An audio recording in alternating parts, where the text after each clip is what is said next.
તો રામભાઈ તમે જીરાની અંદર આના કેટલા રાઉન્ડ માર્યા કૃષિ બલમના? આપણે જીરાની અંદર આના 4 રાઉન્ડ માર્યા હતા.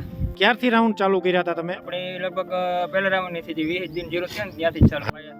કૃષિ બલમની જે તમે આ દવાનો છંટકાવ કર્યા જીરાની અંદર, તો આને શું ફાયદો થતો તમને? આનો પહેલો ફાયદો તો એ થયો કે આપણી જે ત્રીપ હતી ને એ તો જીરા મુદલ આવી જ નથી ને બીજો કોઈ દર્દ નતો આવ્યું. મેન તો ત્રીપતા મુરે આવવા જ નથી દીધી. જીરું ખરેખર થયું કેટલું તમારે વીઘામાં અંદાજિત? જીરો વીઘે 6 થી 6.5 7 ને અંદર રહ્યું. તો આ છાંટવાથી તમને કોઈ એવું ઉત્પાદનમાં વધારો થયો એવું તમને લાગ્યું? આપણે લગભગ 2.5-3 મણ જેવો વધારો ઉત્પાદનમાં લાગ્યો. અચ્છા, અન્ય જે ખેડૂત મિત્રો તમારી આસપાસના હોય તો એના જીરામાં અને તમારા જીરામાં ઉત્પાદનમાં કેવડો ફેરફાર છે? 2.5 મણ જેવો ફરક છે વીઘે. જ્યાં પહેલેથી છાંટેલી જે કૃષિ બલમ છે એમાં 2 થી 2.5 મણનો વધારો થયો છે વીઘે. તો આ પ્રોડક્ટ ખરેખર વાપરવા જેવી છે રામભાઈ? આ પ્રોડક્ટ બહુ સારી છે. આપણી પરવાનો યુઝ કરીએ, મગમાં પરવા છાંટ્યું અને જીરામાં તો પહેલાથી સલાહ સુધી છાંટ્યું અને આપણે જો મગમાં છાંટવાનું છે. આપણે જો મહિના દીના મગ થયા જે એકલી દવા છાંટી નથી, પહેલા લેવાનો છે આપણી કૃષિ બલમનો.